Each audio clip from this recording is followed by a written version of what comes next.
Seigneur, nous voulons partager avec vous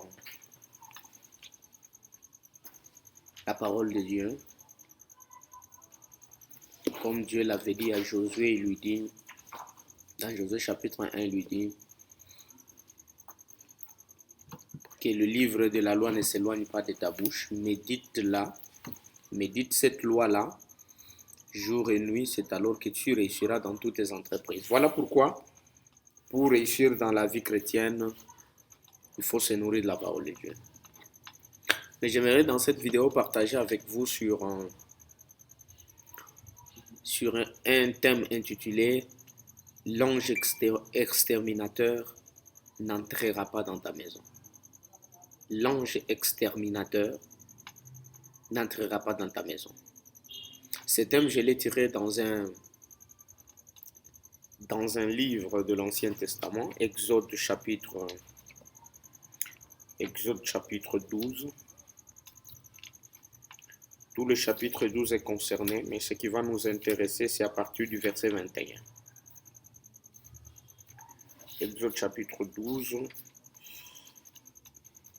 verset 21. Moïse rassembla tous les anciens d'Israël et leur dit, prenez du petit bétail pour vous et vos familles et immolez la Pâque. Vous prendrez un bouquet d'herbes, vous les tremperez dans le sang qui sera dans la cuve et vous marquerez les hauts et les deux montants de la porte avec le sang de la cuve. Personne de chez vous ne sortira de la maison jusqu'au matin. Car Yahvé passera à travers l'Égypte avec son fléau. Quand il verra le sang sur les hauts et sur les deux poteaux de vos portes, il passera plus loin et ne permettra pas à l'ange exterminateur d'entrer dans vos maisons et de vous tuer. Bien-aimé dans le Seigneur, j'aimerais dire à quelqu'un que l'ange exterminateur n'a pas été envoyé par le diable. L'ange exterminateur, c'était la décision de Dieu lui-même. Il prend une décision qui est de faire passer l'ange exterminateur en Égypte. Ce qui m'étonne, c'est quoi? Nous voyons le pays Égypte dans l'histoire, bien évidemment, du peuple d'Israël. Nous avons les enfants d'Israël qui ne sont pas encore une grande nation comme Dieu l'avait promis dans Genèse chapitre 12. Ils sont en Égypte, les enfants d'Israël. Quand ils sont en Égypte, il y a des Égyptiens à l'intérieur de l'Égypte parce que les Égyptiens, ce sont les propriétaires. Ce sont vraiment les vrais patriotes de leur propre pays. Ils sont en Égypte. Et en Égypte, là, il y a les enfants d'Israël qui sont esclaves en Égypte. Mais ce qui m'étonne dans cette histoire, c'est quoi? Nous avons deux peuples, d'une manière un peu générale, même s'il y a d'autres peuples que la Bible ne nous donne pas. Mais ici, un peu, la péricope est en train de nous montrer un combat entre deux grands peuples ou deux grandes nations. Nous avons de l'autre côté les Égyptiens et nous voyons de l'autre côté les enfants d'Israël. Et quand nous voyons ça, nous voyons un combat beaucoup plus permanent qui est en train d'opposer les pharaons considérés comme Dieu dans le camp des Égyptiens et nous voyons Dieu considéré comme le véritable Dieu dans le cas des enfants d'Israël. Et vous voyez, il y a cet affrontement entre le Dieu vivant qui est le Dieu d'Israël et les Égyptiens. Mais ce qui m'étonne, c'est quoi? Dans cette histoire, les Égyptiens n'ont pas de problème. Pourquoi? Parce que quand vous lisez très bien la Bible, ce ne sont pas les Égyptiens qui ont refusé que les enfants d'Israël aillent et quittent l'Égypte pour aller dans la terre promise, là où Dieu est en train de les appeler. Mais c'est le pharaon qui est à la tête des Égyptiens qui refuse. En fait, l'erreur des pharaons est en train même de faire chuter ou de faire tomber même l'ensemble des Égyptiens. Ça fait quelque part, il y a le leader qui a un problème, mais ce problème qui concerne le leader est en train de faire même en pâtir le sujet du leader. Ça veut dire c'est ça le grand combat qui se trouve là-bas. Mais Dieu, il dit à Moïse d'aller dire à Pharaon de libérer les enfants d'Israël. Mais quand nous analysons ce texte est vraiment profond. Comment se fait-il que Dieu il est le Tout-Puissant, il est miséricordieux, il est Sabaoth, Il est Yahweh, le Je suis qui apparaît à Moïse en Exode chapitre 3. Il est fort, il peut le faire sans l'accord de l'homme, mais il demande à Pharaon, qui est un humain que lui a créé, de libérer les enfants d'Israël. Quelque part, Dieu n'agit pas en dehors de la volonté de quelqu'un. Ça veut dire que Dieu est en train de pousser la volonté de quelqu'un à agir en conformité à sa volonté. Alors, Dieu qui dit à Moïse d'aller dire à Pharaon de libérer le peuple d'Israël. Pharaon refuse. Vous savez, quelque part, il y a eu de messages et de messages de la part de ton ennemi qui est en train de te bloquer, qui est en train de te mettre dans la captivité. Il refuse par rapport au message qu'il est en train d'écouter, il refuse de te libérer. Mais j'aimerais dire à quelqu'un, si il refuse de te libérer, Dieu lui-même prendra en main ce problème-là. Il va te libérer, il va agir, il va intervenir. Mais écoute-moi, il y a eu 10 plaies en Égypte. La première plaie, Pharaon n'a pas cédé. Deuxième plaie, n'a pas cédé. Ils sont arrivés jusqu'à la 10e plaie. Mais la 10e plaie, c'était la détermination de tout. Pourquoi Dieu n'est pas allé à 12 plaies, à 13 plaies? Il s'est arrêté seulement à 10 plaies. La réponse est simple, c'est parce qu'en Égypte, il y avait les grands 10 dieux qu'on adorait en Égypte. Alors chaque plaie était une punition contre un dieu d'Israël, un dieu d'Égypte. Alors il fallait tomber jusqu'à la 10e plaie qui devrait faire montrer la suprématie de Dieu au 12e dieu d'Égypte, qui était le Dieu qui gardait le premier nom d'Égypte. Écoute-moi, il y a une compensation de cette plaie-là. Mais toutes les plaies, c'est Dieu qui parle. Mais à la 10e plaie, Dieu veut parler avec une cérémonie. Vous savez, quand l'ennemi échoue de te libérer, quand la maladie que tu es en train de subir, qui est dans ton corps, refuse de sortir, quand le problème que tu traverses échoue, refuse de te libérer, sache que Dieu va te libérer avec une cérémonie. Et la cérémonie, c'était la Pâque. Voilà le début dans ce chapitre de l'Exode chapitre 12, l'inauguration de la Pâque. La Pâque est inaugurée ce jour-là. Mais la Pâque est inaugurée avec des grandes cérémonies. De l'autre côté, il faut manger l'agneau âgé d'une année. Pourquoi l'agneau âgé d'une année? Ça, c'est une forte révélation. C'est l'agneau qui nous fait introduire dans une année de grâce que Luc chapitre 4 est en train de parler. Luc chapitre 4, à partir du 18e verset, dans le discours programme de Jésus, il dit l'Esprit de l'Éternel est sur moi et m'a oint pour, et Christ donne des raisons, et par rapport il dit pour aussi annoncer une année de grâce. Et l'agneau qui devrait libérer les enfants d'Israël en Égypte était âgé d'une année, qui est une année de grâce, et cet agneau devrait être mangé selon la famille, selon la maison. Voilà le Dieu de famille, voilà le Dieu de la maison, qui est en train d'intervenir en mangeant l'agneau. Et quand l'agneau est mangé, la deuxième condition, c'est quoi? Il faut manger l'agneau sans oublier le sang. Le sang ne doit pas être mangé parce que le Lévitique 17 refuse qu'on mange le sang. Pourquoi? Parce que selon la loi de Moïse, c'est dans le sang qu'il y a la vie. Et le sang, comme dans le sang il y a la vie, il fallait mettre le sang sur les lintons et sur les deux poteaux de la porte. Or, le sang, c'est là qu'il y a la vie. Ça veut dire, les enfants d'Israël ont mangé l'agneau.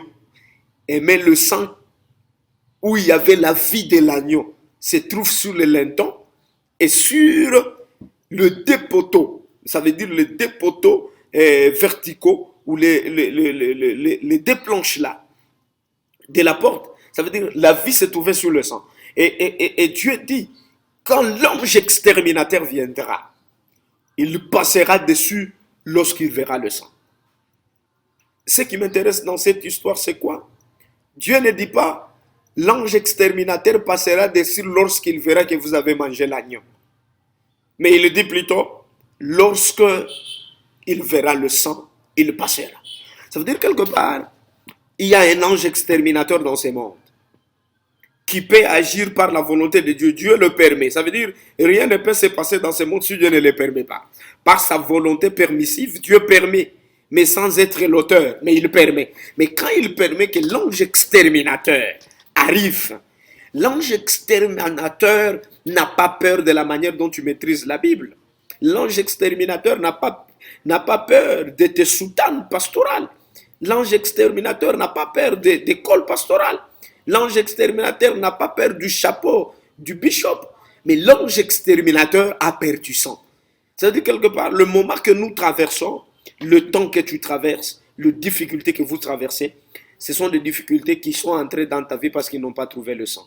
Mais si les difficultés viennent devant vous, vous devez déjà vous préparer. J'aimerais dire à quelqu'un, il faut mettre le sang sur les lintons.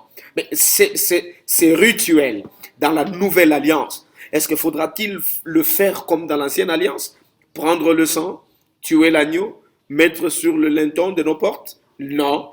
Mais qu'est-ce que nous devons faire pour ces moments? Lorsqu'on accepte Christ comme Seigneur et Sauveur et qu'on commence à pratiquer la volonté de Dieu dans notre vie, c'est le sang de l'agneau que nous sommes en train de mettre sur les lintons de nos portes. Nous devons comprendre que Christ est fort, Christ est puissant. Il est mort à la croix de Golgotha. Christ a la puissance d'agir en notre faveur. Christ est puissant. Christ est miséricordieux. Christ, il fait des choses à ceux qui l'acceptent. C'est pourquoi la Bible dit, le juste vivra par la foi. Et un juste, c'est qui? Un juste, c'est celui qui est en ordre avec Dieu. C'est ça la définition du juste. Celui qui est en ordre avec Dieu, c'est un juste. Et le juste, là, vivra par la foi. Et je vois pendant le moment de difficulté, la plupart des gens cherchent à dire non, que Dieu nous aide, que Dieu nous soutienne, que Dieu puisse m'aider, que Dieu puisse me protéger. Mais qui es-tu? C'est ça la question qu'il faut se poser. Es-tu le juste? Si tu es le juste, tu vivras par la foi. Nous vivons par la foi lorsqu'on devient juste. Et quand on est juste, automatiquement, il faut avoir la foi. Et la foi nous fait quitter l'Égypte. Je pense que le monde dans lequel nous sommes, c'est l'Égypte.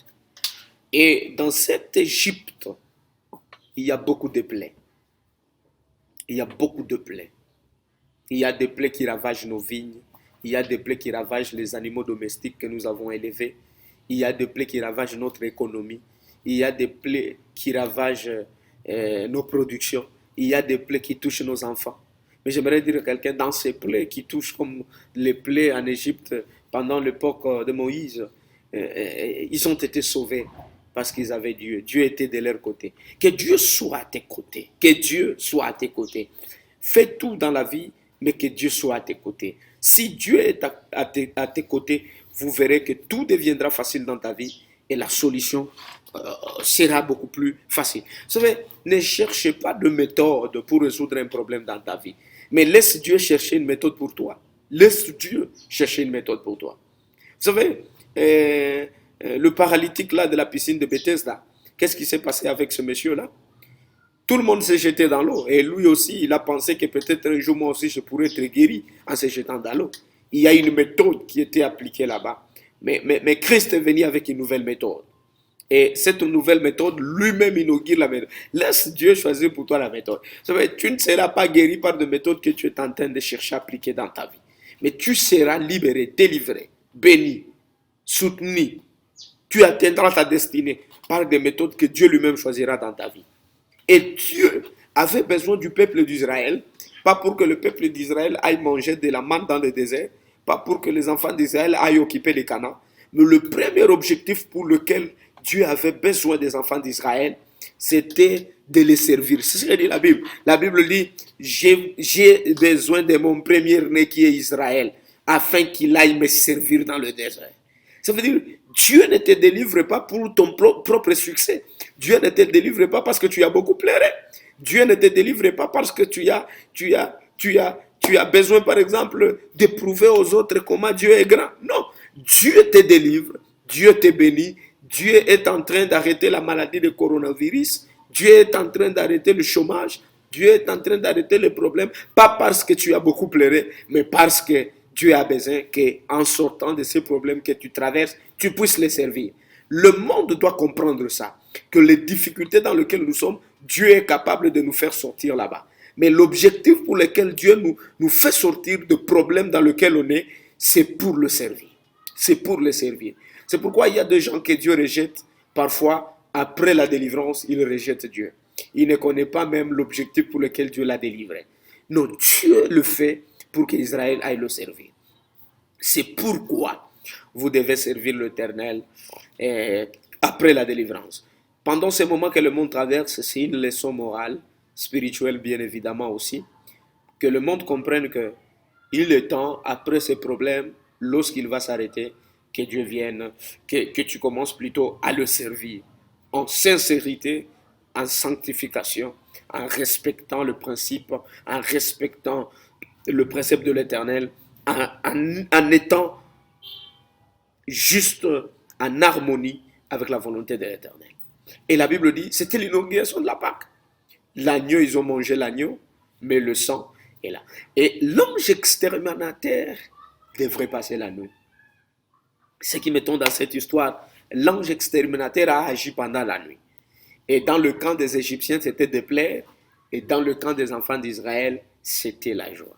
Et quand vous regardez très bien dans cette histoire, il y a une subdivision. De l'autre côté, il y a des plaies parmi les enfants d'Israël. De l'autre côté, il y a la joie.